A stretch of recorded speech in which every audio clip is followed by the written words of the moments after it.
Oh, look at us. And we're live on all platforms. As any of you who get your news from one of the major global networks will know by now, Jabber John. Sorry, that was not at the beginning. Here we go again, take two. As any of you who get your news from one of the major global networks will know by now, Jabber John was unable to perform our show duties last week as we were sent by the Founding Fathers to the International Space Station to help solve the situation. The vicar's wife had valuable documents stolen while visiting Ice Station Zebra in the outer galaxy, and the local authorities were unable to piece together the handful of clues that presented themselves. With the help of our space dog, Gemini, we were able to study the clues, put some serious mileage on our space boots and bring the culprit to justice.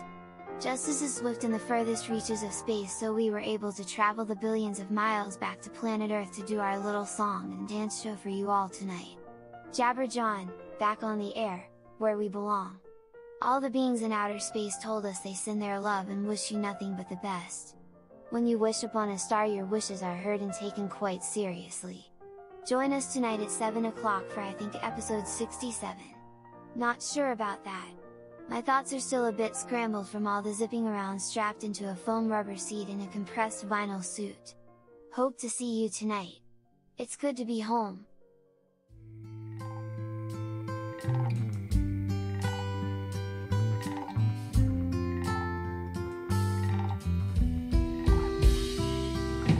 Three little frogs sitting on a log. One of them fell in. One frog said to the other frog, well, you better go get her. Two little frogs sitting on a log. One of them fell in. Last little frog, he sat and thought, good thing they can swim. Jabber Jawn. Jabber Jawn. Jabber Jawn. Jabber Jawn. Three little frogs sitting on a log. One burst into a grin. One frog said to the other frog, wonder what's got into him. Two little frogs sitting on a log. One laughed until he was red. Last little frog, he sat and thought, must have been something I said. Jabber Jawn. Jabber Jawn. Jabber Jawn. Jabber Jawn.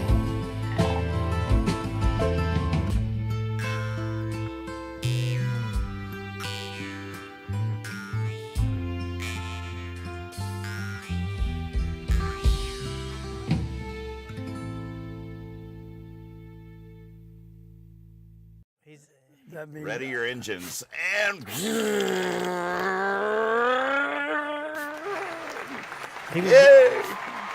He was doing his Bill Walton impersonation. That's right. Welcome to the show, folks. You're watching Jabber John. I'm Nathan Moore. This is Kyle Hogg, Steve Moore, at your service. Holy moly. Man, missed y'all last week. Wow. You were where? I went to the the culprit. Hotel Roanoke, the most beautiful place I've ever been to in Roanoke. In Roanoke. I was like, where's he going with this? The most beautiful place I've ever been to. I'd rarely go to Roanoke, but Hotel Roanoke is this huge, like it looks like an old movie set or something. This huge old, Oh, wow. fancy. Did you shoot some B-roll footage for the show? I should have. I was a nervous wreck. You got to take your phone out and capture stuff. You could take us on a guided tour right now. I had to wear. Lex can do all that. I had to wear a sports jacket and stuff, so I was a nervous wreck, man. I didn't know what I was doing. You had to wear what? A sports coat or whatever. And you have no footage, no pictures to share? No, I was. No ashtrays or anything How about a from tie? the hotel? Did you ever wear a tie? They told me I didn't. A lot of the guys did. My boss told me since I got my hair cut, he said you don't need to wear a tie. He's like, men, we want to see ties, except for you, Kyle. Kyle, you don't have.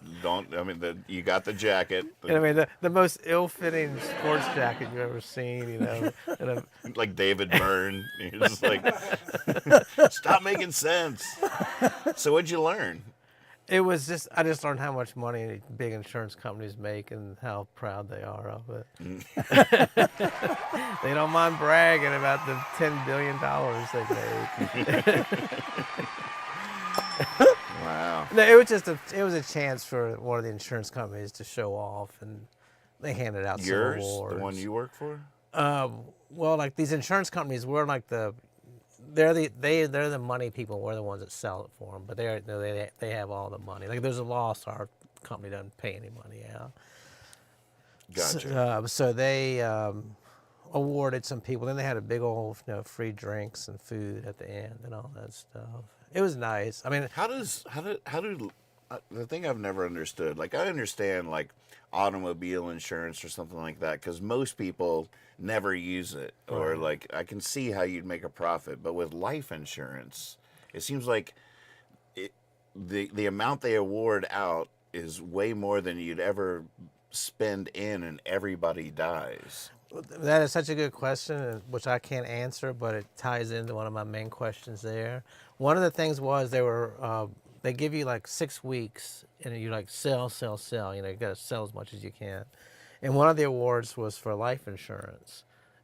And so, car insurance, like somebody sold like 400,000 in 6 weeks, or $250,000 or whatever. Life insurance, the winner sold 18,000. I was like, man, one person died. That's gone. That's like, that's not even the first check to the person. I mean, you see the ads on TV, and it's like for $5 a month, we'll give you 100,000. Like if you do the math, no matter how old you live, you're never going to pay in as much as they're going to give you. Right. And I don't understand how that model works. The one thing I did learn when I worked at another insurance company is basically they're investing companies. All the money you give them, they're not just sitting on it. They're investing it and buying other things, and they're like a money-making machine. So the insurance is just a way that they have more money to play around with. Interesting. So they're like when I worked at the other place, they were buying trucking companies and the biggest florists in the United States. It just gives them the money to make, more money. And I think life insurance, a lot of people get old and they just stop paying. They forget about it, or they run out of money. And then when you die, you haven't paid your last 2 years. So if you stop paying, you don't have that coverage anymore. Right. So that's something people in their 40s do in case of like a car accident or something. Right. But then as they get older, it doesn't have the same. I guess that's sort of. Because I got diabetes when I was 8, and like a week after we got out of the hospital, my mom took me downtown Stanton and bought me life insurance. And I was scared. I thought, man, you didn't tell me it was gonna kill me. She's like, no, I'm buying it because the older you get with diabetes, the harder it's gonna be for you to get it. So we're gonna get it for you right now. So you always have it. Isn't she the one that would benefit from that? Well, it seems a little sus. but because some people just get it like my mom has always told me their life insurance. Like when my dad passed away, not that we were waiting for him to pass away so we could make some money. She said basically his life insurance was the amount that we could pay to have a service and all that stuff. Which they didn't have, so I guess she pocketed that. So I don't know. I got a lot of questions, but I guess we can move on to the next. Yeah, I don't understand how life insurance, but they do tell me that a lot of people just get older. They stop thinking about things, and your bills are over there. You don't pay it, and then it's like when I turned, I think 24 or something. My mom said, "If you still want this life insurance, here's the thing. You can start paying them now." Do you still have that? I still have that original one, yeah. Who would be the benefactor? Gosh, who is it now? I think it's my brother now. It was my wife, but then when we got divorced, I think I gave it to my brother. And you're paying for that? Yeah. Why? Because you love your brother that much? Well, when I had it for my wife, it was to help her. And then, I guess I was like, God, I've already put this much money into it. It's only like a couple. It's only like a couple $100 a year, Mm-hmm. Yeah, I really don't know. And I guess, he could split it up between my nieces and nephews and all that stuff. Mm-hmm. I don't want to leave nothing but a bunch of old records and stuff. Oh, God, he left his shit. He didn't do anything for us. Well, I hear you're doing quite the renovations over at your home. I am. I'm excited to see what's been going on over there. Well, it's looking good. I'll be honest with you. It looks real good over there. What are you talking? What are you thinking of when you say that? Well, from the outside, the ivy is gone, and they took the wood that was hidden It by looks the. really different. The wood that was hidden by the ivy had deteriorated, and they stained it a dark brown. Who did that? The whole house. Bill Willett and, Oh, wow. and his friend Lawrence, and my friend Lawrence now. And I got to hang out with Bill and meet Lawrence, who I really liked. And, So they took all the ivy off your house? well, actually, Luke Parker did that. Mm-hmm. He did the ivy job, and that's when they had the electricity was a problem, and they got all that fixed. And then Bill put the gutter. The ivy had brought the gutter down, so Bill. This stuff is insidious. Yeah, the well, ivy. it was beautiful, and I loved it, and I Yeah, thought it it's was cool part of the looking. house, and I thought I'd miss it a lot more than I do, but I'm kind of entranced with the new house now. That's great. And I've got landscaped the outside a little bit more, put some Stanton Plant Company produce out there, and shrubs and lilacs and things, so she's looking good. I loved how you were saying about how you're taking ownership almost for the first time. To a Yeah, certain I extent. feel Like, I feel a really that's- good feeling about it. That's a beautiful thing. Yeah, it really is. And it also gives me something to do. So that's it's all been healthy. Yeah, that's beautiful. And I'm also getting a new furnace.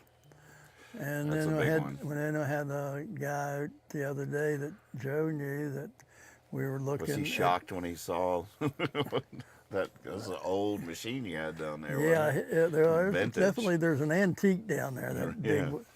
Yeah. I don't know. We talked about that. I think we're going to leave that there as a museum piece. It is a very fascinating. Yeah, it's just.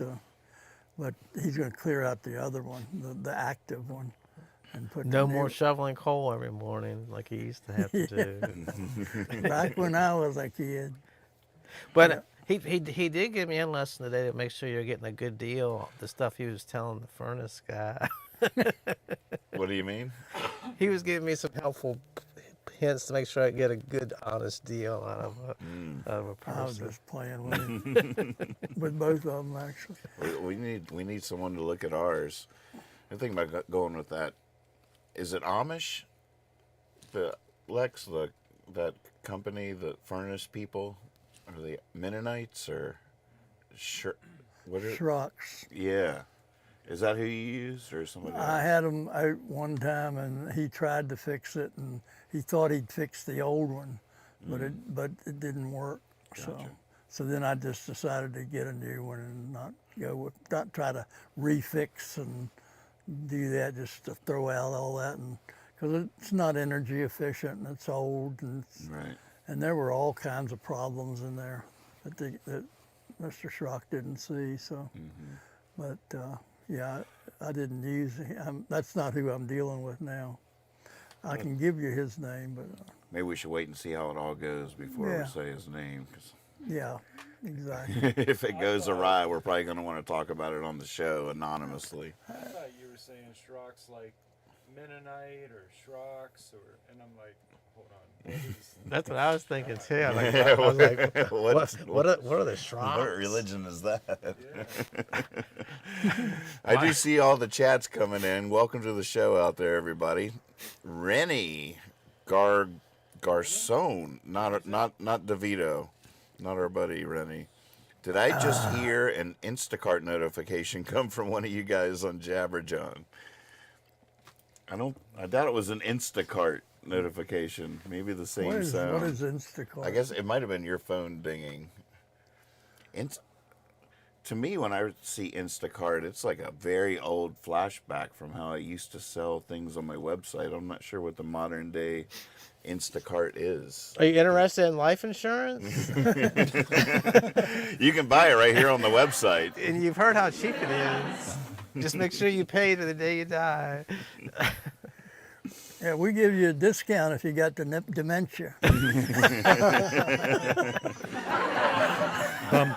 just made that up. We'll have somebody come by and collect that money from you every 3 months. Well, what do y'all want to talk about? What do y'all want us to talk about out there in the chat? You guys, We come rudderless. We I'm have gonna- we have no All set right, now, destination. I'll start and say you've had 2 weeks of being out on the town. I've seen some Facebook posts where and I saw where you got lost and ended up at Shranda Lake. What Oh happened? my gosh, Rando. We went out there. It took us 20 minutes to get in. It was so busy. It was wow. Memorial Day Yes. weekend, though, of course. Just Why like a did you line go- of cars. Or? And why did you decide to go there exactly? Because I'd gotten up early and had taken a little bit of I was a little bit high, so I wanted to just get out in the woods and. Just thumb on the pulse. They knew where the action was. They knew what was going So on. we went out and actually just sat. The beach was like packed, so Stephanie knew where to drive down another part. We just sat in the woods. It was beautiful, man. It was Yeah, so that was a great nice. picture. We're going camping there soon. Oh wow! Good. We had enough food to last us probably at least a week. And just- For a picnic, for just the afternoon. Yeah, and then I came home. We got home like 7, and I think Stephanie came in the house. I don't remember, but the next morning when I woke up, she was eating Doritos, and there was an empty bag of Doritos on the floor, and my TV had stopped working. The remote control didn't work, so the TV was like mid repair for the TV. So when I got up, I was like, man, the TV won't turn off, and I was like, what's going on? And then I was like, oh, I think so I forgot the TV to work again. But so by like 7:30, I was out. It was just overload of food. People are just hanging out in your house eating Doritos food, and breaking your food, TV. food and sun and beer, and man, it was a beautiful day. Well, that sounds good. Was there any activities out there officially, or was it just a place where everybody I think went? it was just, any you know- music being played or anything? No, I don't think so. Well, Daryl was playing.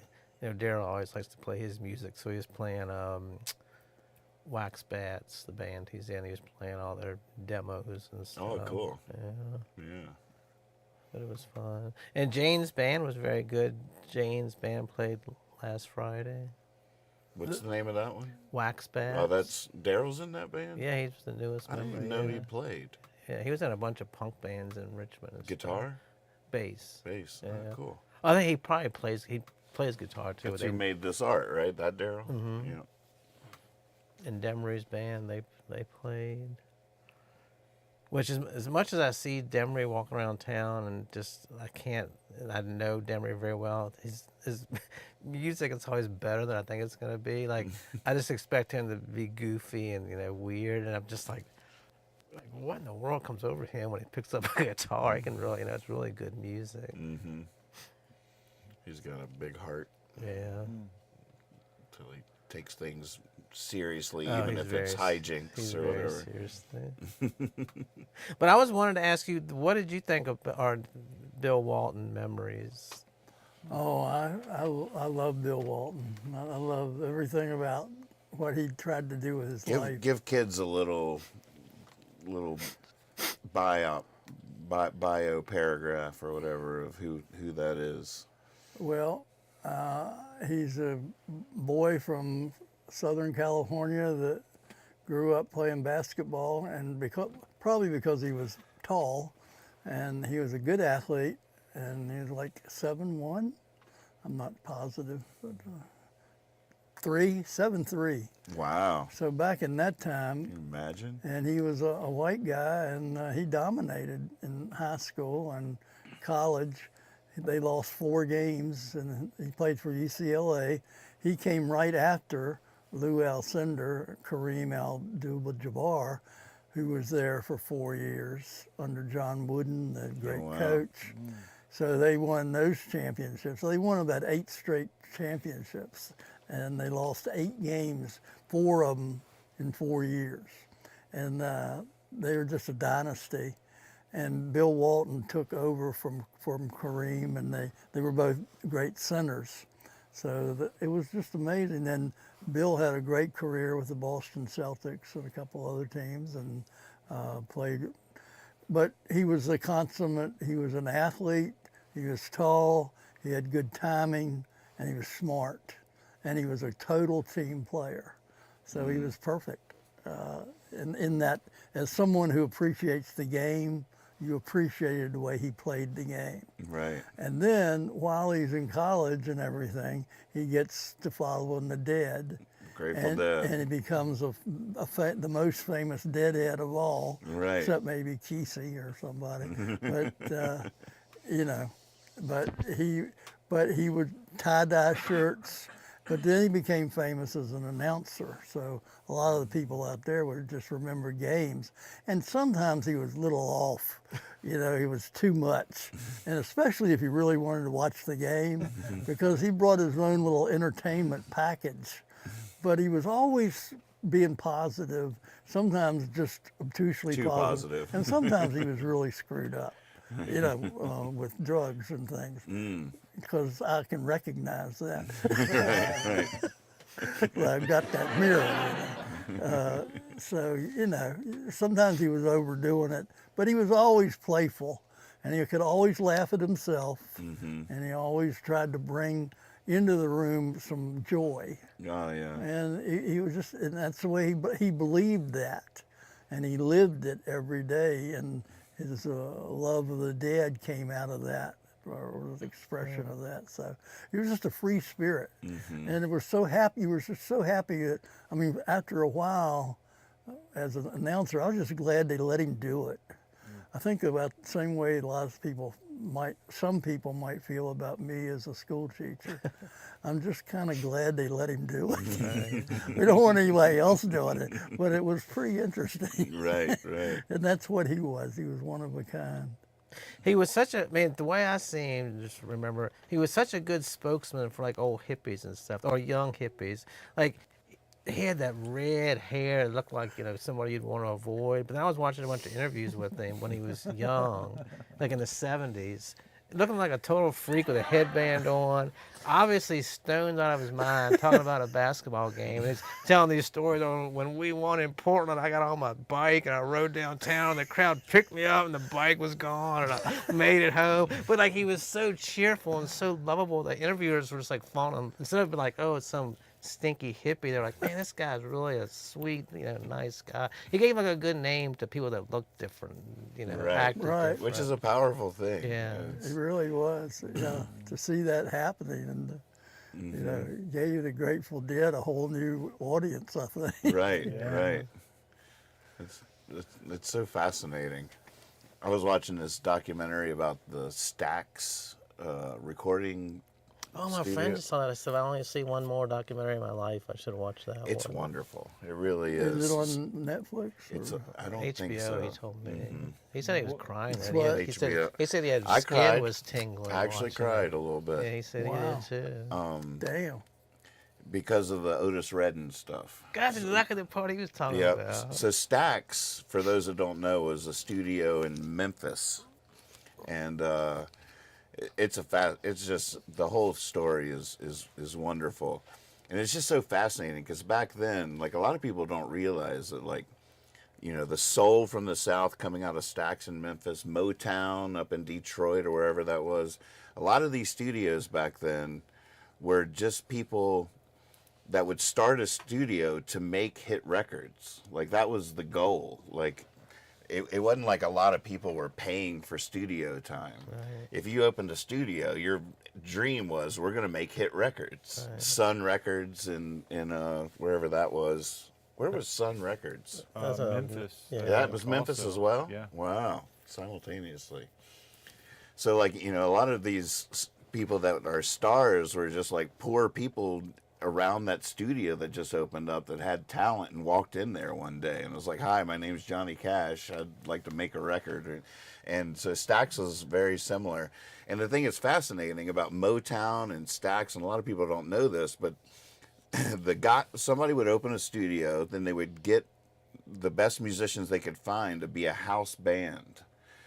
And then that's why those record labels had this incredible sound, because the band was the same on like every Motown track. The drums and bass and the guitar, they played with everybody that came in. So Booker T and the MGs was the house band at Stax. Amazing. And so they were the band for Sam and Dave, for Otis Redding, and it's always the same story. One day, this unassuming 20-year-old guy is just out in the lobby, wants to sing for us. His name was Otis Redding. We're like, well, I guess, all right, send him in. They've had, 20 people that week come in, but then the moment he starts singing, they're like, oh, here we go. Here we go. We struck it rich. Oh, the whole, and his Wow. voice just broke me open. But the way I'm tying this back into the conversation we were just having was, the Which, this for is- those of you out there, I have no memory of it either. Go ahead. But one of the things that really got me was, in Memphis in the 60s, one thing that was fascinating about Stax was their house band was an integrated band. There was like 2 white guys and 2 black guys that were in the band, and they could step out of the studio and be harassed by the police for talking to each other on the sidewalk. And that was like the world that they were living in. So they were really sort of revolutionary in their time.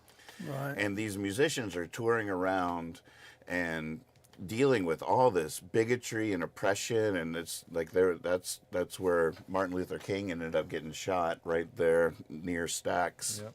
And but Otis Redding was trying to make it, and the records were coming out and everything, and that's the world that they know is Memphis. And then they start touring out a little bit further and all this stuff, and then they get this gig at the Monterey Pop Festival in California, and they show up there, and some of the musicians are still alive, and they're like, we were the only people in suits for as far as the eye could see. They had no idea that this simultaneous cult, like they go in there and it's all the hippies, and they're like, people are smoking pot, and the cops don't seem to care, and they're all like decorated, and their faces are painted, and they were just like, I have no idea what world we just stepped into. They went through a portal in America to this other world, this whole other world.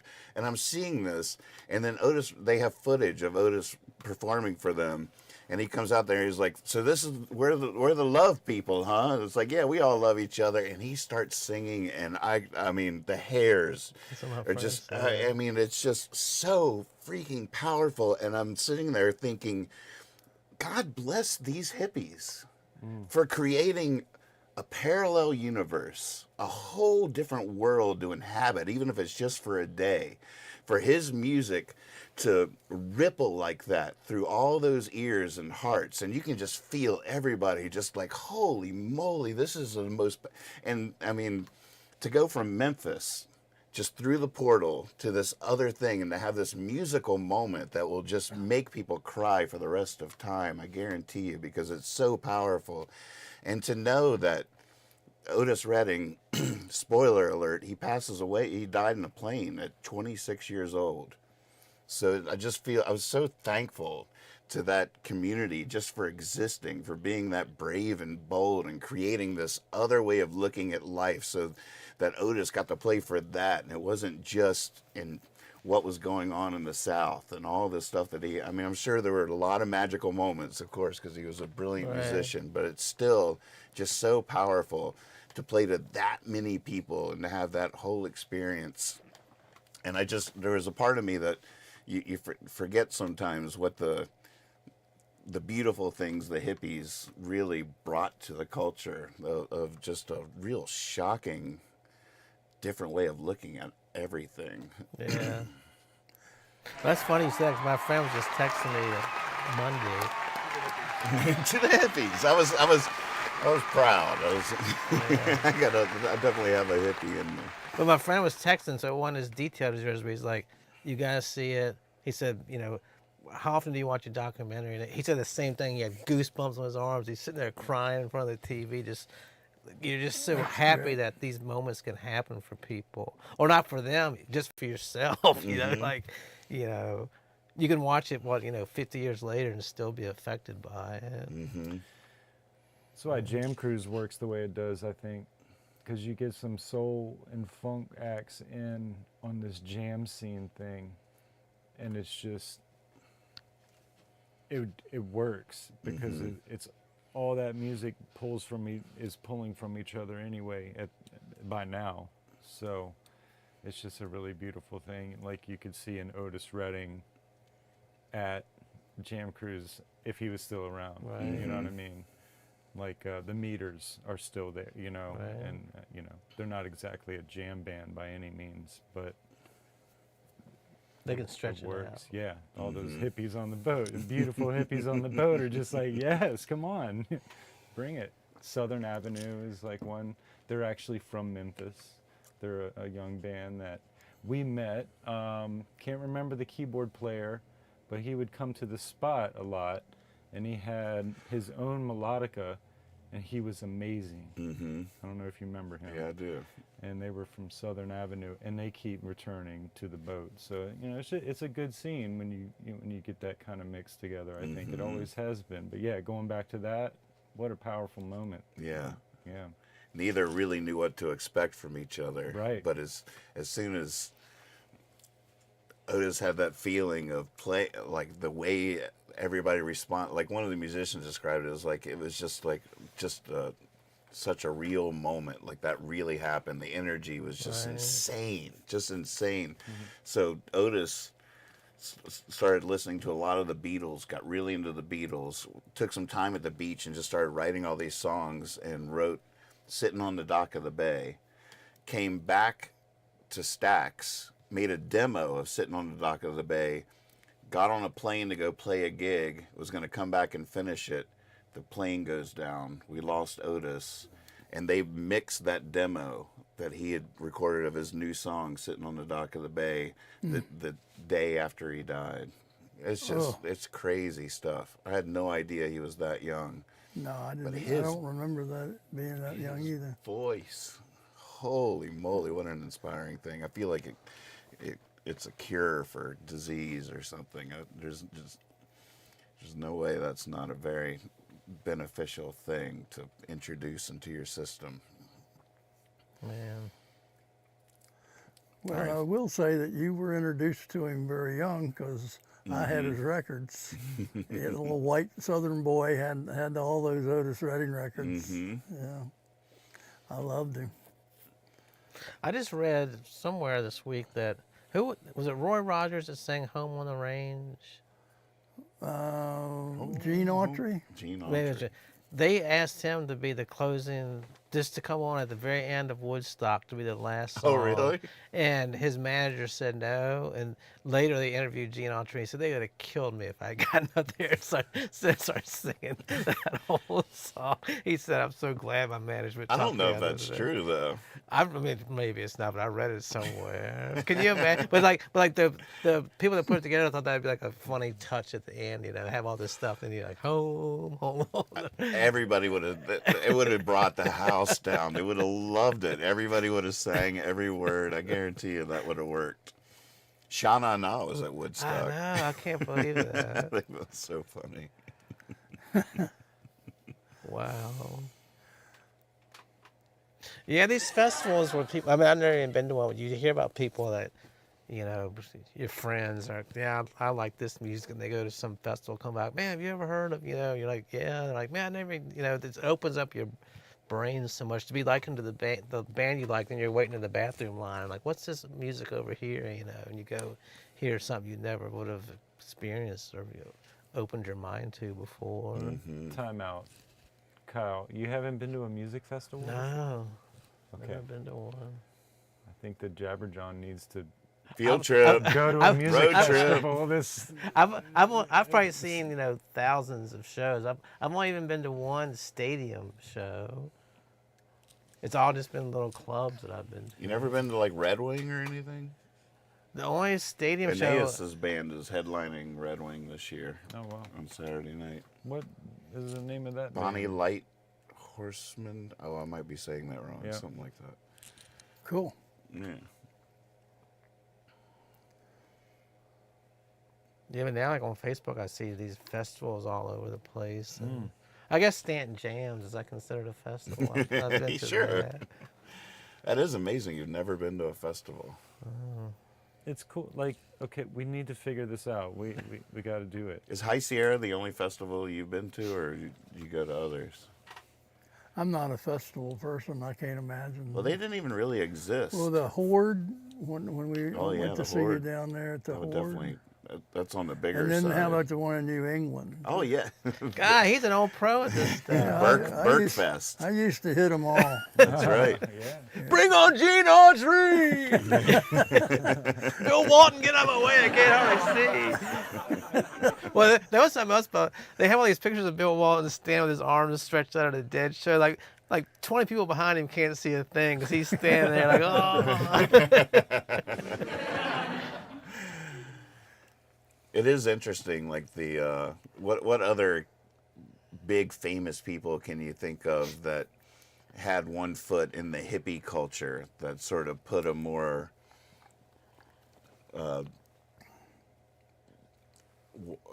Friendly face. to friendly him. face, yeah, for the rest of the Right. culture.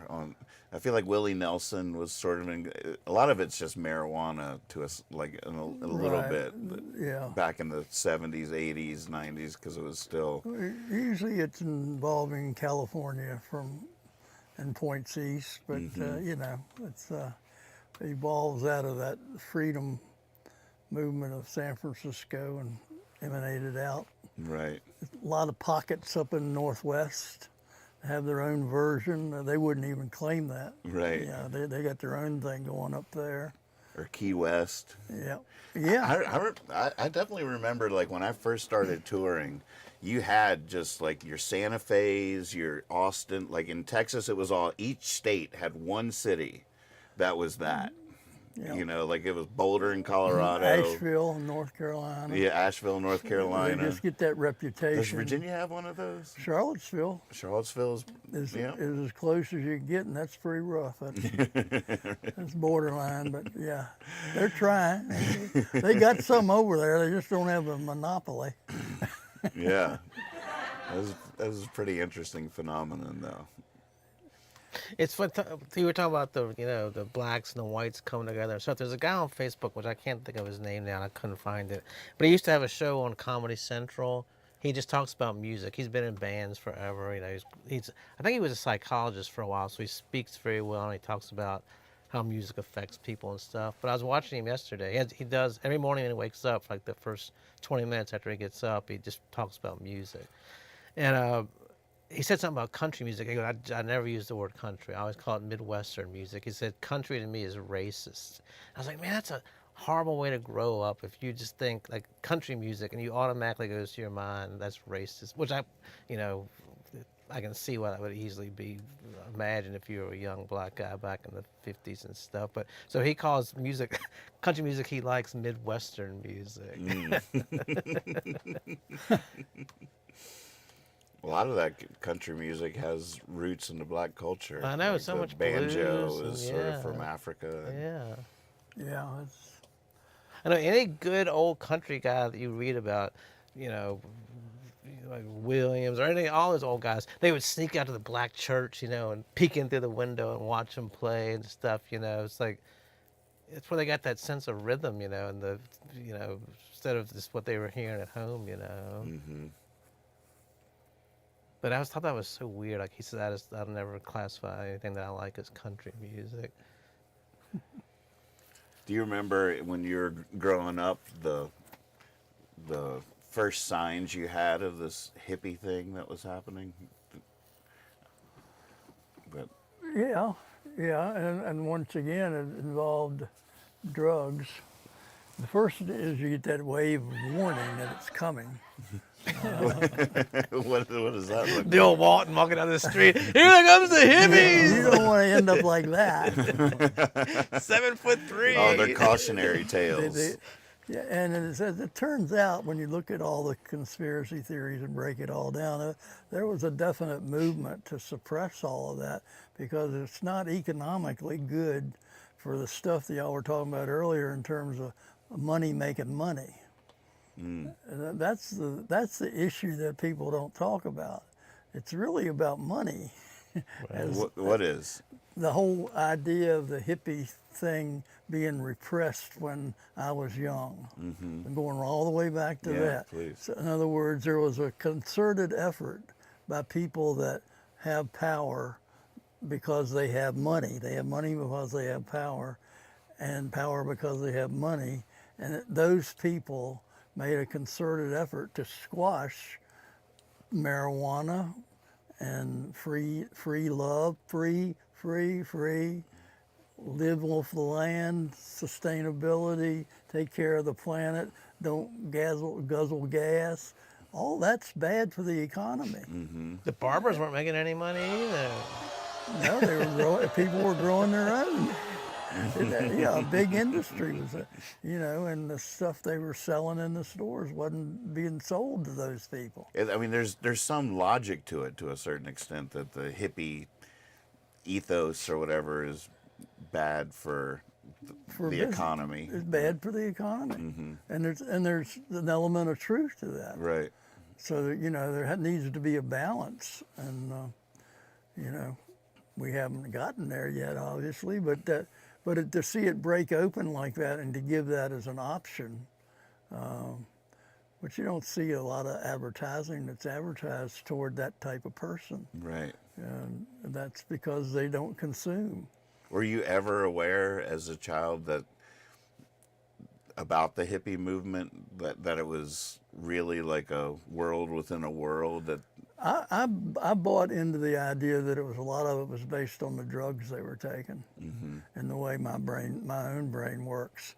That I saw that you could be chemically imbalanced and do rash things and behave, and alcohol will teach you that. One good night of acting like an idiot for 3 hours after you get drunk, you ought to learn from that. But I didn't know anything about those hallucinogenics, but I was thinking they were just making these people lose stability in some way. And that's what I was taught, that they were, I was described that the free love and everything, like, you gotta have some rules here. I believed in, getting married. It was against everything I was taught. right. So I had misgivings about it, but I didn't say they shouldn't exist. I just was thinking they might be wrong, and but they were in being wrong. If they were wrong, they were pointing out things about us that were wrong for us too. So I think there needs to be a balance of both of those, Right. and that can happen, and is happening in certain ways. I mean, interestingly enough, I feel like most of all of that is sort of gone now to a certain extent. Like I remember when I first I saw the Grateful Dead when I was in high school, and I got my first taste of it. You never, I guess if you've never been to anything. Never seen the Dead. No. You've been to 1,000 concerts, but no Dead shows. I've been to I've never 1,000 seen 'em either. shows. I used to go see like punk bands. There'd be like 30 of us there, going crazy. But there was never any, Right. 10,000 people up waiting to see, whatever.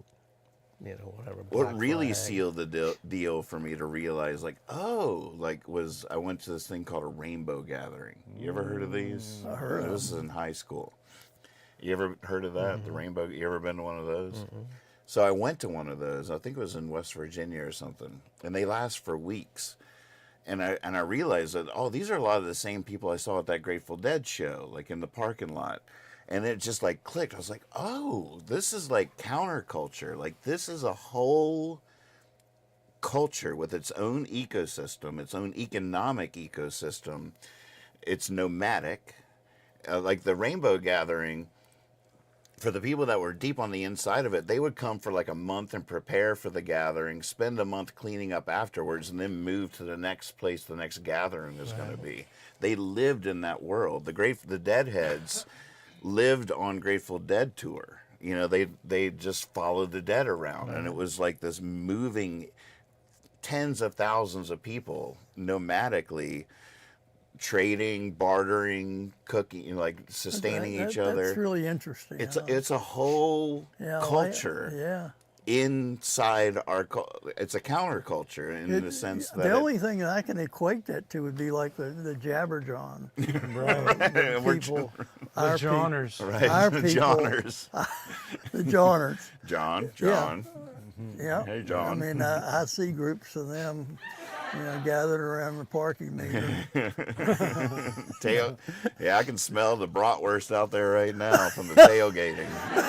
But the thing is, I remember one time I was reading the history of the Grateful Dead, and when I was really into punk rock, and that's what they were against. We wanted like the Were you a 2-minute history songs. major? No. Oh, okay. But I just love music. So I was reading about the Grateful Dead, and my wife's like, "Why are you reading about the Grateful Dead and never even listen to them?" I said, "Well, it's still like a fascinating thing." You were talking about that culture. Right. Yeah. But it was so fascinating to me. These people they'd go to the store and buy like a couple of loaves of bread and some cheese, and they would make grilled cheese and sell them in the parking lot just to make enough money to go to the next show. Right. Then they would do the same thing. They were just like, as long just to be a part once we of get it. there, we can sleep in somebody's tent. We get into the show. Just to have I got enough money to go to the next show. I thought that was so fascinating. That It is That fascinating. is. It's a culture. It's a whole culture, and you can step into it, and you can just become a part of it, and cast everything from the other world behind. You're now living in a new paradigm. It's fascinating. If I was pressed to be like, where does that exist today? I would have to say online. Which is weird. It's because it's a little sad. It's not nomadic. It's not in the real world. They're not actually together. But that is where the counterculture exists in the modern day. Right now, it's online, and they got their own. They're probably bartering, selling, exchanging stuff. They got their own fashion. They got their own music. They got their own lingo. They got their own. They're inventing memes. The rest of us are being entertained by them all the time and don't even really realize what all is going on there. They got their revolutionaries that are hacking stuff and anonymous and trying to like bring down the power structures just like all countercultures do. They have that sort of iconoclastic antagonism towards mainstream society. They want to change it in some way. I don't know. It's all really. Are there fascinating. still rainbow gatherings? Not like there were. Yeah. I don't think so. And then I guess there's Burning Man, which. Burning Man. Yep. Have you ever been to Burning Man? No. Me neither. That's where Jabber John should go. I wonder how that would. I wonder. All right, chat. If you've been to We have to get both a we have to get rainbow some outfits gathering ready. and Burning Man, what is similarities and differences? Is Burning Man like a modern day? But it's different It now. definitely is. It's Burning Man is like you just go to show off now. A bunch of superstars are there. It's not a and- year-round counterculture. It's definitely an event once a Right. year. Where, Yeah, I don't see them at the same thing. yeah. But the thing about these, But like, you can, if we went there, we would have for the few weeks that it exists. Right. It is sort of a temporary, autonomous and separate from the real world, Right. with its own economy, its own. You're not allowed to sell stuff there. You have to barter anybody. So there's a lot of things that they do to make you have that experience of what an alternative way to look at life. But it's also these people they knew what they were doing. Like I watched a documentary, this guy, he did like 12 years in prison or something. He worked for this big acid dealer in California, and he would travel with the dead, and if he was in Chicago, they'd mail him, all this acid to this place, and then he would find people to sell it, and he would go from place to place, and they trained him, they showed him how to go fill out a form with a fake name, and go in there and get your stuff and never go back to that post office and all this stuff. But they said that all they care about, even if you mess up, you're not going to rat them out. Like, we don't mind if you make a mistake, but if you do, that's you. Don't you ever come back to us. And he said that when he messed up, all he wanted his family was like, just tell him who you got it from. And he's like, man, that's the only reason that they hired me is because I wasn't going to rat on them. I think he did like 12 years in prison because he wouldn't say where and they kept saying to him, if you'll just tell us where you got it from so we can go arrest the big guys, we'll let you go. They said, man, it was like, but he said like that was the whole thing, like he was into the family, the dead, and stuff. You don't rat out your brothers and sisters. And I was like, man, I'd have been singing like a bird. I know exactly where they are, No, you wouldn't have. Man, I probably wouldn't, but I would have been sitting in prison. You wouldn't have taken the gig in the first place No, because I'd you have knew been- that I'd about have been- yourself. yeah, I'd You'd be have like, been too- look, I'd love to, but I Yeah, would I'd rat have you out been- in a second because I am not But he hanging said out when in he jail. first started doing it, they would take you around the post office and drop you off, and like, no, this is how you fill the form out. You give them you just give them all this BS information so they can never track you back where you. But I was like, man, that's like, so somebody actually has set up like a business to like just make money off this stuff. And I guess T-shirts too. Or do they tie-dye T-shirts there, or is somebody making that and they just have people selling them in the parking lot, or are they making them there? Both. I know a guy in Michigan that makes tie-dye T-shirts that are like, there's no way you made that yourself. Like the way they tie them and rubber band them, and that you take it out in these patterns. You're like, there's no way you did that with rubber bands. That, like I couldn't do that if you just gave me a piece of paper and I had a stencil to do it with. Silas says, "Remind me not to bring Kyle to a festival." Silas, I'll go. But you just have to keep a gun in my back in case I start running my mouth. So was there ever any did you ever see hippies in the flesh? How old are you? You weren't a baby when the hippies were around. Well, when would you say the hippies were? 69. 67. 67. That's what I was gonna say. 66. I was a 67. sophomore in college. Yeah, so you weren't like a little baby. No, I was right You're probably there. having But sex. still, you you're could- probably having sex with some I mean, hippie. But you got to I- remember, you know- the internet didn't exist. You know, I like was in- he's in Virginia, so like this cultural phenomenon is happening in America, but he might not have seen it. Right. You know, like Well, I listened to the was music. I was partially hidden from it, but first of all, the music reached me. Mm-hmm.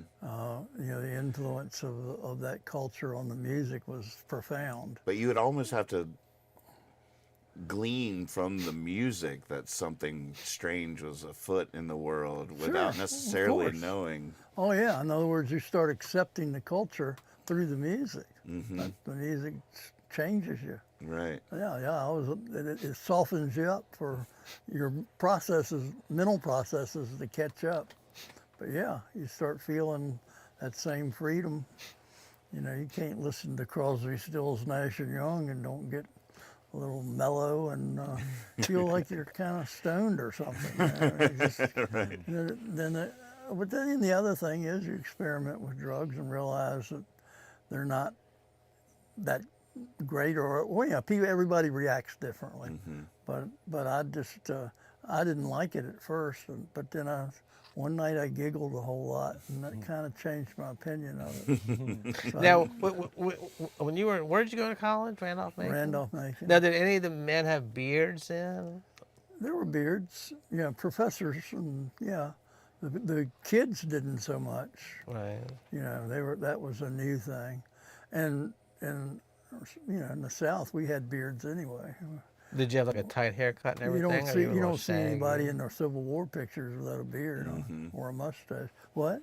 Did you have like a nice tight haircut, or you had the? I had a pretty short. Well, my college baseball coach, I had to beat out a senior my year, and my coach didn't like me because he was a conservative person, and I had long flowing locks with curly hair. Yeah. So to him, you were a hippie. I was a hippie to him. Yeah, exactly. Run, you stinking hippie, run! And I had a different sense of humor too that added to that. Mm-hmm. Yeah. We told you can't wear tie-dye on the field. How many times we gotta tell you? No, not a tie guy. But I always think, when I think back about everything with marijuana and everything, is that I've always been a little naturally stoned. Mm-hmm. You know me. I don't have to be stoned to act stoned. Right. It's nice. It's just kind of like drinking a glass of wine after dinner. I don't get drunk, but I like marijuana, but it's not the key to my insanity. Mm-hmm. That's the way I've always looked at it. It's I don't even know if I know enough to facilitate a conversation about it, but the role of drugs in counterculture movements has always been pretty fascinating, I feel like. Right. Like Well, like jazz I can was- have a discussion with you about the marijuana because I've experimented with it, and I have done some experimentation with LSD and other things, but nothing to actually know anything. I didn't learn anything from the, I just had incidents of having events happen after, but I didn't do that much, or I didn't really like being that out of control. So I feel like I got that from you a little bit. Curious but cautious. exactly, Kinda. yeah, that's the way I would always look at it. I didn't want to go just throw my logic away Right. and give it to some drug that obviously could take me to a good place, but I saw too many things and heard too many stories about going to a bad place. So Right. I'd rather be in control of what place I go to, or try to anyway. So yeah. So Now- I don't know that much about that part of it. So I'm not a Deadhead. I'm not a Grateful Dead fan. Right. That's I like country music, and I like John Prine, and I like Bob Dylan, and I like Otis Redding. John Prine did a lot. good job of straddling that, putting that friendly face on the counterculture. He had a foot in the counterculture, Well, for sure. he and Willie Nelson. Willie Nelson's the You may best. see me tonight with an illegal smile. It don't cost very much, but it'll last a long while. Won't you please tell the man I didn't kill anyone? I was just trying to have me some fun. Just a good line. I've always been fascinated by those people that weren't like Jimmy Buffett or those characters that felt a sort of duty to represent the counterculture in a positive way. Yeah, Willie was Whereas definitely. most mainstream performers wouldn't touch it with a 10-foot pole. Right. They would be I don't even want to be resembling an association with that yeah, kind of stuff. The ground that Willie broke is unbelievable. Mm-hmm. Yeah, he was the Bill Walton of country music. Right. You can quote me there. Okay. That'd probably go viral. Won't you? I think that will go viral. I was starting to worry that I've become an old man because, if I'm anywhere, if anybody offers, I've never turned a beer down. If I go to any restaurant, if they have beer, I'll get a beer. I mean, I love beer, but I've found out that the Richmond Braves now, they sell beer at the Diamond. For some reason, I was like, no, it's like the Diamond was the last place you could go, like a family could go. Your dad's not going to get tanked up and be shouting at the people. There's not going to be a bunch of 22-year-olds there just slugging them back. And, it was like the last. Getting in fights. Yeah, it was the last calm place. I mean, I'm sure people, I probably got drunk and went in there before I even got there. Wait, That's where tailgating was invented. they didn't sell beer at Richmond Braves games? No, for the how long? Stanton Braves. Oh, no, Stanton I was Braves. calling it the Diamond. The John Moxley Gotcha, Stadium. okay. Yeah, Oh, I We're messed up. talking Oh, not Stanton Richmond. You Braves. said Yeah, Stanton Richmond Braves. Braves. Yeah, Richmond Braves, of I course. was in Richmond, Yeah, wow, what a boring game. No, Richmond Braves would have never lasted without beer. But John Moxley just seems like a little family place where the father and mother take the kids. The So father. the Stanton Braves are selling beer? Yeah, and I was like, no, that's just like it's like opening a beer at church or something. It was like that was like a place you could go. The kids were safe. There wasn't going to be anybody drunk, hollering curse words out and falling down the steps. I was like, that just seems wrong. But I'm sure if I go see a game, the first thing I do is I'll pay my $5 and go up and get a beer and a hot dog. Hey, go. That's a good price if it's only $5. I mean, But I was like, So I'll got to throw in here and interject that we need to plan a June Jawn field trip. We're going to go see a Braves game. All right, John nice. Moxley. Well, we're Yeah. going to see who are we seeing? Micro wrestling. Washington Nationals play wow. Oh, really? play the Mets When are we doing that? on Wednesday. Wednesday. So we'll have stories Why? to tell next Thursday. What's the deal? Well, Lex and I rallied just us. wanted to. I haven't been there. Well, that's a I beautiful haven't been to that stadium, yeah. and I always like at least seeing a good baseball game somewhere cool every Well, summer, I'll- even if it's just one. I don't think I've ever been to it. Or have I ever been to I thought I'd taken everybody to ball games before. Well, As DC soon as I said I had never been, I had like a little bit of a memory. Baltimore or Maybe Washington. Baltimore. Yeah, it'd probably been But Baltimore. you would have probably 'cause, taken me if I. DC didn't have a team for a long time when you were young. Right. Now, are either of y'all going to micro wrestling at John Moxley? What the heck is that? It's Micro it's wrestling? midget wrestling. It's Nuh-uh. I think it's next week, next Tuesday or something. Where? At the At the stadium? yeah. See, they start selling beer, and next thing you know. Yeah, midget wrestling. I mean, yeah, I mean, Man, what's that next? happened quick, huh? What? Yeah, it's And the whole outfield is now a gambling machine. Right, right. It's Amazing. right. I think it's June 11th or something. They call them skill games. Exactly. That's exactly why they're in the outfield. But I just want to go see who goes to the sit. It's gonna be hot as a devil. You're know? going, aren't you? I was thinking about going to see what it was like, but then I saw some things on Facebook, and and this is my own. I mean, those people are making a living. You know, it's really no different from going to see regular wrestling. It's just shorter people. But I just feel terrible that they're gonna think I'm there to see them because they're, micro wrestlers. That's a complicated thought, isn't it? It's all too complicated. I mean, like, if a friend called me and said there's wrestling at John Moxley, I'd be like, oh hell yeah, let's get a couple of beers and go watch it. But They're selling beers there now too. Yeah. no, so regular wrestling I would go see, but when they said it's micro wrestling, I was like, man, is it demeaning? Is it? I think too much. You're not going to go.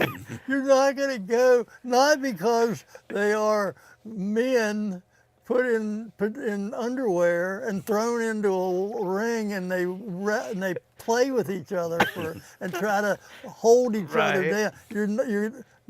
You're going to that, but you're not going because they're small people. Right. I mean, which makes no sense. Well, no, it makes perfect sense. It makes perfect sense. It makes perfect sense. If And you don't want people thinking you're that kind of person. Right. Yeah. So you're going because of what you think But at other the same people time, that we are there. Now, who's going to think this? The other people that are there at the event. Because they all have to explain why they're there. Right. Too. But they're all hippies, so they don't care. I mean, that's just the way my brain thinks. I was like, why wouldn't I go see? Like, seriously, if somebody said $22 you can go see wrestling, I'd be like, all right, I'll meet you. Let's go. Right down the street. Right. You could walk. I probably will end up going. Who knows? I think we got to go just to find out for ourselves.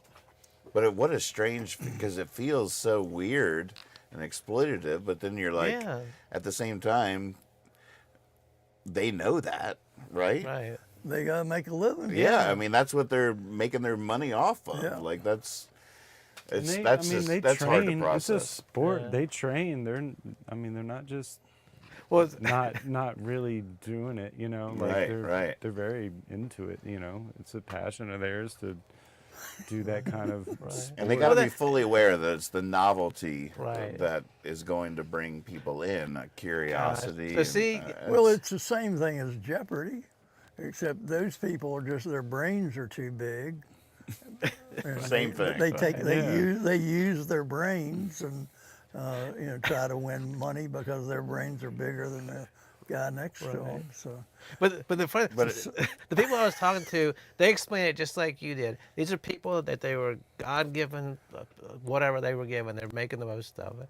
So he said, everybody, what's wrong with taking advantage of something? If you have a disability or something. So I was like, man. So I said, well, I have a disability. He said, what? I said, I'm a diabetic. He said, man, you should not eat. You should get on a video and go into like diabetic spasms and stuff and charge people to watch you. And I was like, man, that's what I should do. Just like quit work and just sit at home. Oh, I can feel it coming on. The ding, ding, like what is that? Only page or whatever. Instacart. Yeah. Oh, you're diabetic only fans. And so I was like, I would feel uncomfortable walking in, just finding my seat. What's the difference between that and going to see Bill Walton play basketball? The only Man, reason there is no he's difference. just 7'3". Right. Yeah. He was way too really tall to isn't. be a human being. Mm-hmm. All right. Mm-hmm. I'll get my tickets online when I get home. Well, get us some. We could Oh probably, my goodness. you know, micro person right now. Some micro wrestling going on in our chats with pajoners, which tech support has dubbed the Jabberjawn heads as pajoners. Oh my God. Yep. Oh my goodness. It's a lot to take in. So who you seen the Nationals and the Jets? I mean the Nets. The Mets. Gotta think of every sport except baseball. Is it the Mets? I think so. All right. That'll be cool. So, and we got nosebleed section. Because what I like to do, I kind of see it as a challenge, especially like on a Wednesday. I feel like we got a pretty good shot. Oh yeah. Get the cheap $18 seats in the nosebleed. Work your way down when nobody's there on a Wednesday. Right.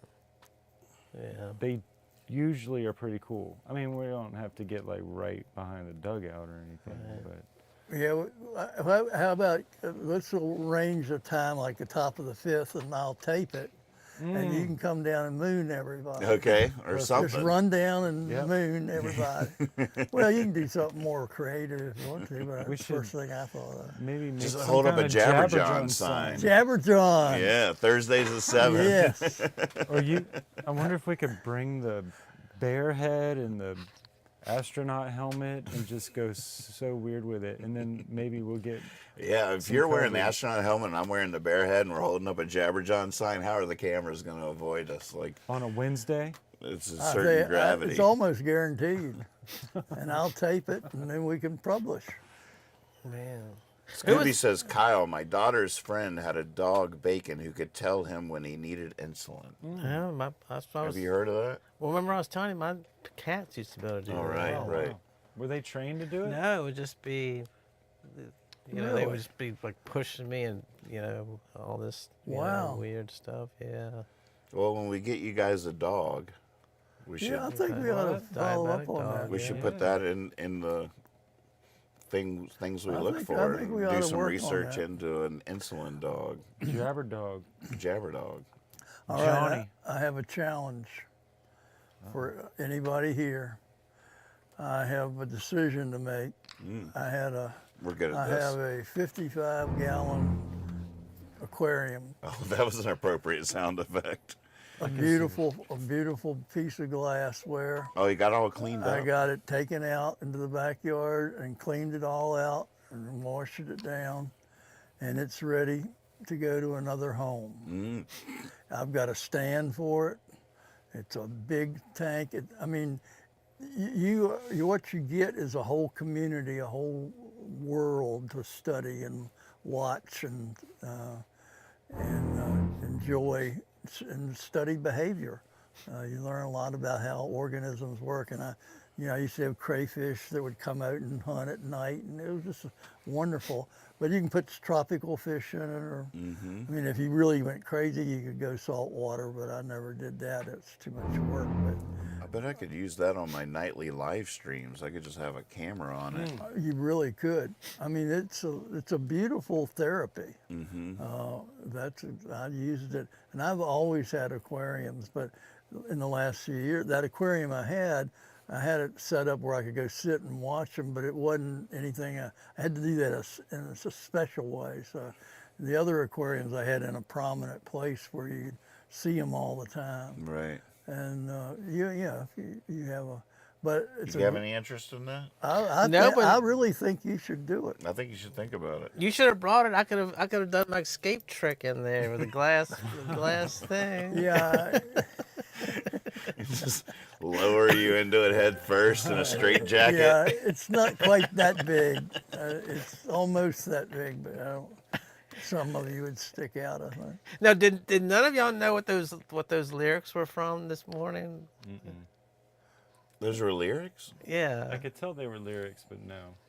What were they? I've got dust on my saddle, mud on my boot. God, what was it?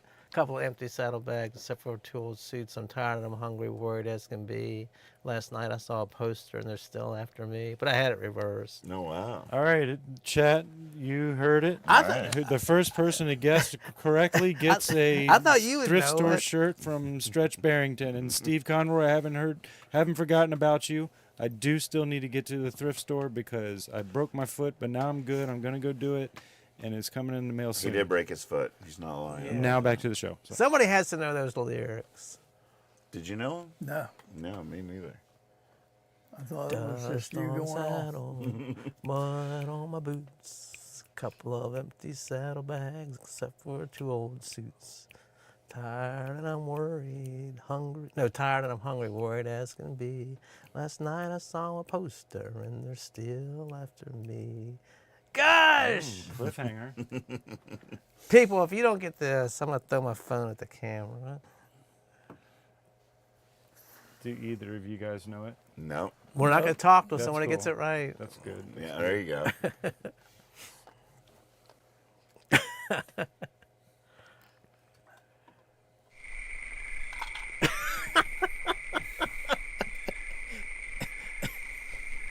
All right, we give up. Seals and Croft. Oh, wow. Do you know who they are? I don't remember this. I mean, I'd have to hear the song. What's the name of the song? What's the name of the song? Who knows? I just remember my family would sit around and sing that song all the time. It's their album. It's a gatefold sleeve. They're like sitting there like saloon type thing with the green glass globe lights and stuff. What's one of the key lines that wouldn't be repeated in another one? I can't remember. What's the saddlebags and suits line? A couple of empty saddlebags except for 2 old suits. Hey Siri, play the song with the lyric, couple of empty saddlebags except for 2 old suits. I couldn't find that in your Apple Music library. You can ask me to play a radio station, or ask for... Womp, womp, womp. Oh well. It's probably Seals and Croft's biggest song. Well, I don't Is know. it? They had a bunch of songs. Oh, look at this. Dust on my saddle, Seals and Croft. Yeah. Go Look, there's chat. this cover I just Oh, described. video unavailable. They got the green glass globes. Man, I remember that from. No, I think you're right. At Amica What did you think Insurance, you were wrong about? know it's more than just Insurance? a car or a house. We They've told you. been reading our mail. Little copyright strike. We should talk over it. Beep, beep, beep, beep.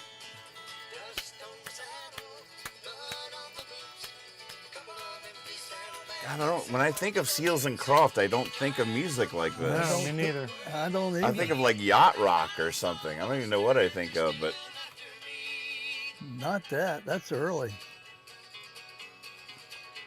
That was my dad's favorite album. holy moly! That's amazing. Yeah, that is interesting. That's probably their first one. The early stuff. I don't remember. That's not after they had their big hits. What was it? Sounding good. Hey Siri, what were Seals and Croft's big hits? Seals and Crofts' big hits include Summer Breeze, Oh 1972. yeah. Yeah, like Diamond summer Pearl. breeze Yeah. makes me feel Yeah, fine. that's yacht rock. Blowing yeah. through the jasmine in my mind. You can't not get away with a lyric like that anymore. Blowing through the jasmine in my mind. I mean, come on. You could get away with anything in the 70s. You just had to mean it. It's All true. you had to do was mean it. But you didn't have to. They didn't have all these places where you could look up what they really said. You know? I'm looking. I'm just made it make hearing sense. what they were saying, like this. You know, they couldn't. If you knew what, if you cared what they were saying, you wouldn't have fallen for that. Right. And I can't. They were both. I'm not even sure if I'm saying their religion right. Baha'i or Baha'i or something. Baha'i. Oh, they were a weird religion? Well, I'm not going to say live. That's weird, but Sorry. Oh, God. Yeah. All our Baha'i fans are like, did that just happen? That did not just happen. it was off the beaten path. a We little don't bit. like to talk about any religions that are weird. But That's a but policy that we've always had here. But I just want to make that clear. but I'm not sure how you say, but they do have a branch here in town. I remember a friend of mine joined it for a little while. Oh, really? What? Yeah. He didn't join. It wasn't like a cult. He didn't join it. He just went there to partake in the, Kool-Aid. you know, partake in the celebration or whatever at the end of worship. God, we're gonna be canceled now with all this stuff we're doing. First we play a song without permission, then we make fun of their religion. And if you don't know, Three strikes and you're and if you out. don't know, it, both of them were midgets, so I don't know.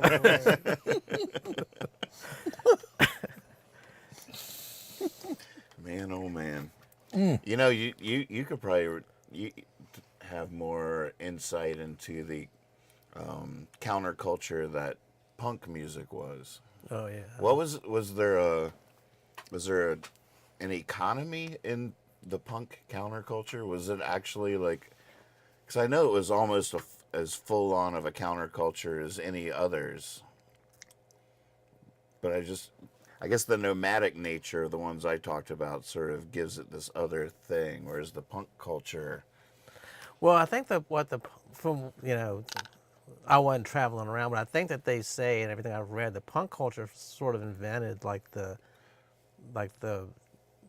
tour like indie bands do now. Like there was no internet, you didn't know where the clubs were in town. You would start in San Francisco, going to New York, just through this Playing network. weird warehouses. Yeah, like and this stuff. network. You would find out where all the clubs were, and or somebody would call and say, play at my like stuff you probably did. Play at my house tonight. We'll get you whatever $5 or gas money or whatever. Mm-hmm. So they really set that up, and then they would tell their other band friends. So they sort of created that, touring, without having to play like at a big bar or a concert hall or something like that. Mm-hmm. So they were very well known for that, just loading all the people up in a van and taking off, Zines were more part of that culture. Yeah, and they're having a zine festival downtown, like the 15th. Are you going to be there as a featured speaker? No, it's at that little place, the underground place. I don't know if you've been there yet. What Soul Art or whatever it is. Yeah. Well, that sounds good. Underground. Do you have some stuff in it? No, I didn't find out about it till too. Well, that's a lie. It's my lazy lie. I'm sure if I called them up and said, "Hey, I got a bunch of stuff," they'd take it. But Probably. Well, they got a lot of cool stuff going on down there. I would go down there and check it out. A lot going on in Stanton. If you haven't moved here yet, come visit. Come on. That's right. Mini San Francisco is what I call it. Micro San Francisco. Micro San Francisco. Yeah. Yeah. We got more hippies here in town than you can shake a stick at. Well, I'm here to tell you I ought to think you ought to stay where you are. You've got enough damn people around here, and there's somebody calling me right now. Tell me that. But Yeah. Oh, apparently I'm triggering people's Siris all over the world. People hear me ask my Siri something, and all their phones start lighting up. Good job. I don't want to hear Seals and Crofts. Stop. gosh, Stop. I'm sorry. I thought I'd turn that off. Insurance salesman? No. Are we taking the call live? Oh, that could have been fun. Is it a representative of the Baha'i faith calling you? No. Yeah, How do you say it? Do you know how you say it? Is that how you say it? I'm not sure. I don't know that one. Like B-A-I-G-A-I? Something Do you like know anything about it? I don't even know how I knew those two. Maybe I must have read it in a Hit Parade magazine or something. I don't know how I knew. Yeah, I never heard of that one. I mean, I guess I've seen the word before or something, but haven't done my deep dive on that one yet. Now, if you ask them about it and they say it's only in West Virginia, like what did you ask it a couple weeks ago? It said only you only have to bury people 6 feet deep in West Virginia, right. which that's the biggest lie I've ever heard. I mean, that's one. Most of the stuff I hear that you or anybody asks, they can trick me. I don't believe that was invented in West Virginia. You remember when it said that? Oh, yeah. Oh, I realized we didn't. We sort of left unresolved your fish tank. Oh, that's conundrum. right. I wanted to continue to advocate that you might want Me get it that. from my house? Yeah, right. Have you You have seen a my nice big house? house. It's about ready to collapse as it is. All the records and CDs. No, I haven't even been into your house. If you yet. come into my house, when you walk into the record room, the floor goes down like a. Oh, and wow. when you go on the first floor in that room, that's right. The floor goes down. From the weight of your books. Books and records, yeah. Wow. Well, you don't put it up there. You keep it downstairs. Put it in the living room. Mm-hmm. When you walk in the door, it ought to be right there where everybody can see it. It'll be a conversation piece, Yeah. which God knows you need. I've got my terrarium or whatever that thing is. You have your what? Oh, what do they call it? It's like Terrarium? what's the girl who makes them call it? It's like a moss and stuff growing in like a little glass. Big. Well, mine's pretty big. Sea monkeys? No. Terrarium. Terrarium. Yeah, terrarium. But she has like a name for her company or something. You have a terrarium? Yeah. It's just moss growing? No, well, the lady that makes them, mine has like a some kind of little creature with an umbrella, and then it has little creatures. When you turn the lights off, their eyes glow, and then the top is a piece of wood, and it's got another little glass bulb on top with the other little creatures in there. So once a week, I have to water it. And, You just spray it? yeah. Weird. It sounds like he already has enough conversation pieces. Yeah. But are the conversations interesting? Yeah, Is I'm not another sure. question. No, these things are beautiful, man. They're so weird. Some of them are really scary. Well, I have to come by and see your whatever. it You've is. been there. You probably never even noticed. You probably thought it was a big candy jar or something. I'll check it out next He's like, time I'm over. this is the worst tasting candy I've ever had. There's something wrong about that. The sewing girl in the chat wants to know, is Kyle taking shrooms? Just naturally. Yep. Just like Dad talked about earlier, some of us are just naturally high. One of the this is my favorite thing I did probably this week, not counting on going out and stuff. All those gummies we've been buying, I just hate having that official looking things. So I have this old hand lotion. It's called Bloody Knuckles, and so I took all the lotion out of it and threw it away. So now it's on the table. I have this little container that says Bloody Knuckles already open it up. There's a bunch of gummies in it. I bust out laughing every time I pick it up. Bloody Knuckles, here we go. It's got He's easy. it's got like a picture of two guys fighting on the top of it. Bloody Knuckles is the name of something. It was for What was the name? What was it the name of? Bloody Knuckles. It was like a hand lotion. A hand lotion named Bloody Knuckles. Nathan, I didn't invent that one. Nathan. It is not. That come was, on. So come on. What am I supposed to do? Yes, sewing girl, Kyle is on shrooms. All right, yeah, I take that back. Not naturally high, apparently. So you can come over and look at the terrarium. But and it is open up hard the to tell. And open up the Bloody Knuckles. Yeah, I will.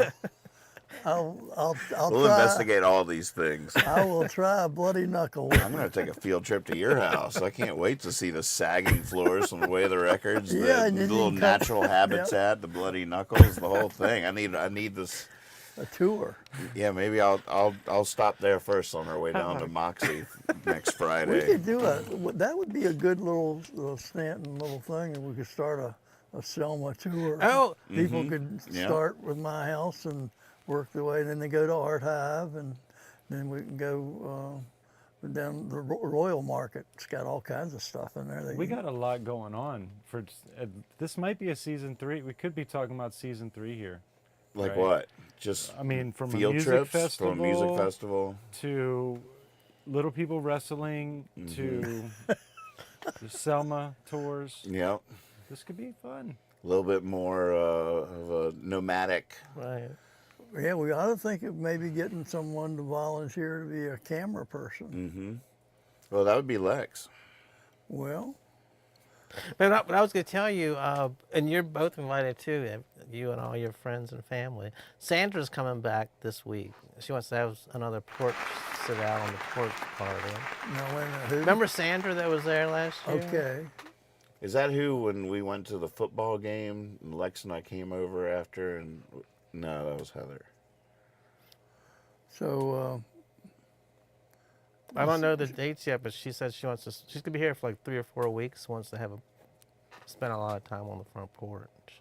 well, yeah. But you can go in, use the bathroom, and look at get your bloody knuckles or whatever. Yeah, I want to check out your side building. Oh, in the back? Yeah, it's fascinating. I like spaces like that. I feel like I have something while we have a. Oh, what'd you got? I found this.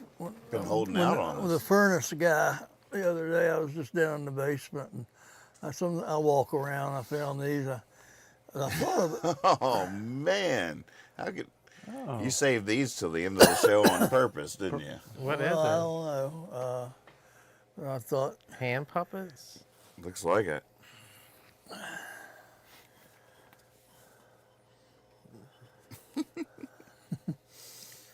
I'd bring them home.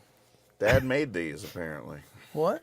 That's what you just said, didn't it? You made these? No. While the furnace guy was working, you made these I've never seen out of some those old in my socks you found. The first guy stands around, your dad standing there. How's it going? The guy's like, I'm getting out of So here. give it to me straight, dog. How bad's it gonna be?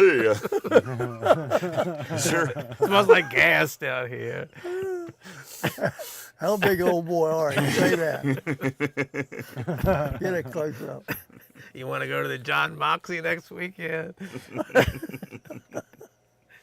Go Braves! Go Braves! Go Braves! Yeah. Ice cold beer! Ice cold beer! Yeah. Beer here!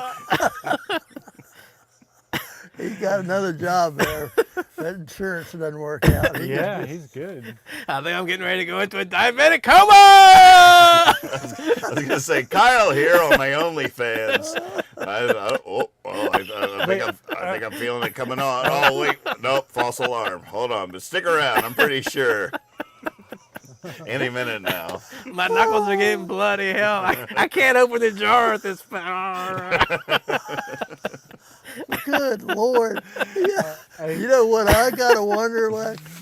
I got to wonder if I'd And this one has given a those hand goatee. puppets an hour ago, where would we be now? Yeah, Look, I just noticed mine has a goatee. it does. Look at that. It has what? A Soul goatee. patch. Oh, We should take Yeah. these to micro wrestling. It's like- two guys in the back. Well, go, I know. Body Get slamming, body slamming. I know where they should be Wednesday. Foul! I know where they should be Wednesday afternoon. At the Nationals Oh, game. holding up the Jabberjohn sign. Yeah, Lex can wear They'll be one. up. They'll be up above the sign, the Jabberjohn sign. There you go. So why did the farmer fall in the well? To get better. No, because he couldn't see that well. Thank you. Thank you. Thank you. My work here is done. Did you make these? Or you made them? Yeah, you made made him them. just the other night after he No. ate some of your bloody knuckles. These are some of his toys You want a knuckle that he left sandwich? down in my basement. From You the want time a bloody knuckle sandwich? He probably. Heather is going to be so happy that there's more puppets in the house. She loves puppets so much. Well, She's give them going to to be her. beside herself. She's going to come But you down know here. what I was thinking about on the way over? It occurred to me that if Catherine didn't really get it, but there would be that'd be an example of something we could sell at the Art Hive for our God, people would probably Jabberjaw. buy them. You have to make sure they were clean socks. Because they would be good for children But who Yeah. did you like make them? you. I was going to say. Did you make 'em? No, they were made during the original hippie fiasco. Oh. And I remember who have made made a 'em? couple, but my friend, this looks like maybe Molly made these, but yeah, there was a lot of puppets made during the original hippie fiasco. Do you still have your puppet? You still have your puppet bucket This over guy has there? a great nose. Yeah, I still have but I haven't used them. My live streams nowadays are so grown up. Not Right. it's just. When this whole Oh, look at that! There's tech supports hippie or puppet. You made that one, right? This was during the pandemic when we had we did a puppet video contest. wow. And we actually had a panel of puppets judge the videos that were submitted. I got very like 10 people submitted puppet videos, and then Liz Bunny and Tech Support and Chad Galactic all were hand puppets on a Zoom call that were watching the videos and Wow. judging. That was that's some cool. of the best stuff we did during the pandemic. That's tech support's there. I don't know if y'all been watching this from the beginning, but when I'd never met Nathan before and came over here and was looking around, and I was like, what are all those things in that bucket over there? And he lifts it up. It's just nothing but handmade puppets. I was like, what in the world? Where am I? Well, Is this door locked? Let me out of here. well, it's good to be riding with you outlaws again. I missed y'all last week. Missed y'all too. Yeah. We did it again, folks. Episode 67 in the bag, in the can. So we got a new song I'm going to close out with today. Kether helped me write it on Sunday. Oh, wow. So Is it a it's love song? hot off the presses. All right. Not really. See if I can remember how it goes.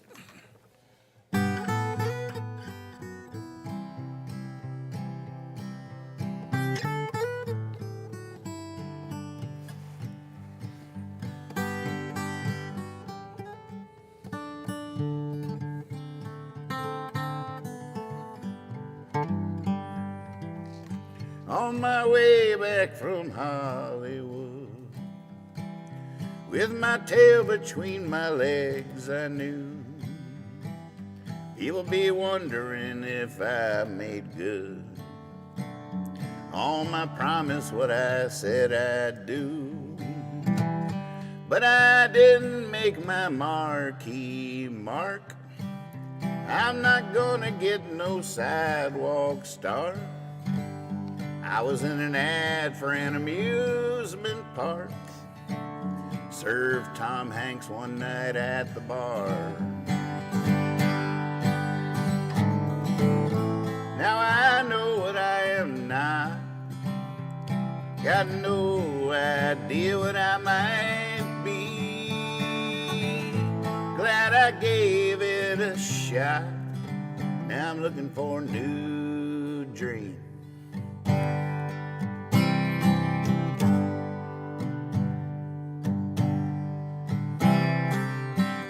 There was one time that I got close to the sun, but my wax wings froze. That audition still fills me with fright. I just stood there like a deer in lights. Oh, I knew what I was supposed to say. Just turn and point, they went that way.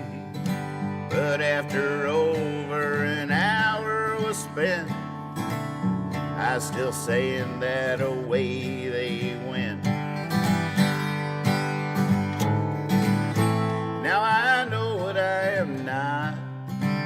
Still got no idea what I might be. Glad I gave it a shot.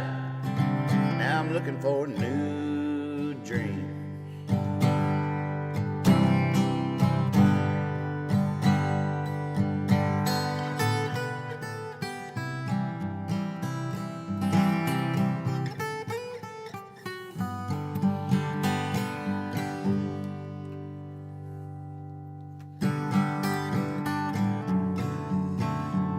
Oh, hum, don't blow. Other end.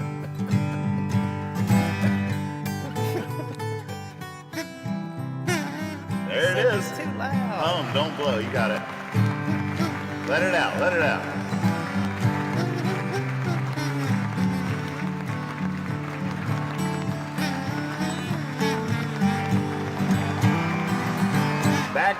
sidewalk in my old hometown.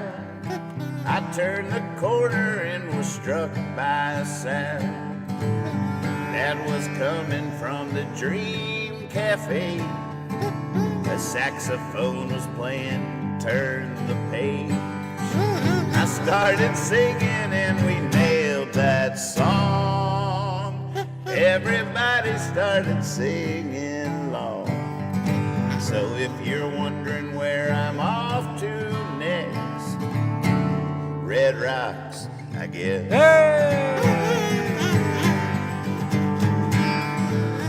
Now I know what I am not. Still got no idea what I might be. Gonna give it a shot, this new dream.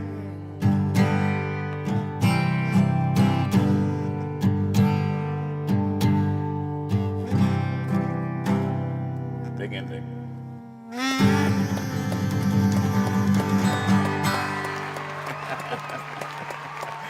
Thank you so much, folks. Love y'all. That was a work of art. Thanks, Dad. That's got legs. It's got legs. I think we can sell that one. Yeah, we might be able to sell that. And Catherine had the name drop Tom Hanks. We all know that. See you next time, folks. Thank you so much. Love ya.